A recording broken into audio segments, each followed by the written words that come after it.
टेंभे आश्रमशाळेत भाजप महिला मोर्चाची भेट. 21 विद्यार्थ्यांबाबतच्या गैरवर्तनाच्या प्रकरणाची महिला पदाधिकाऱ्यांकडून चौकशी.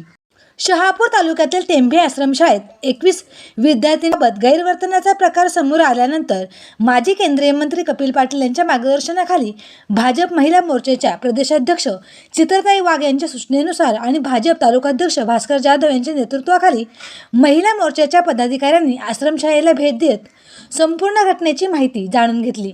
यावेळी दक्षिण मंडळ अध्यक्षा कविता बसवंत, शहापूर शहराध्यक्ष मिताली भोपतराव, उपाध्यक्ष काजल कैलास घोलप, सचिव भाविका भास्कर अंधाळे, मनीषा भोईर, मोहिनी भांडे तसेच भाजप पदाधिकारी प्रमोद बसवंत आणि पत्रकार दिनेश पाचघरे यांच्यासह महिला मोर्चाच्या पदाधिकारी यावेळी उपस्थित होत्या. महिला पदाधिकाऱ्यांनी आश्रमशाळेच्या अधीक्षिका, मुख्याध्यापक तसेच विद्यार्थिनींसोबत चर्चा करून घडलेल्या प्रकाराची माहिती घेतली. विद्यार्थिनींना धीर देत या प्रकरणात योग्य ती कारवाई केली जाईल असे आश्वासन देखील देण्यात आले. टेंभे आश्रमशाळेत चतुर्थ श्रेणीतील कर्मचारी गणपत गवळी यांच्यावर 21 विद्यार्थ्यांबाबत गैरवर्तन केल्याचा आरोप करण्यात आला होता.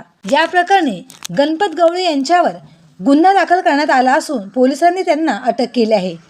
दरम्यान या प्रकरणाची सखोल चौकशी करून दोषींवर कठोर कारवाई करण्यात यावी अशी मागणी महिला मोर्चाच्या पदाधिकाऱ्यांनी केली आहे. तसेच आश्रमशाळेतील इतर सर्व कर्मचाऱ्यांना घडलेल्या प्रकाराची माहिती देऊन भविष्यात कोणताही अनुचित प्रकार घडू नये यासाठी तातडीने आवश्यक सूचना देऊन नोटीस बजावण्यात यावी अशी मागणी करण्यात आली.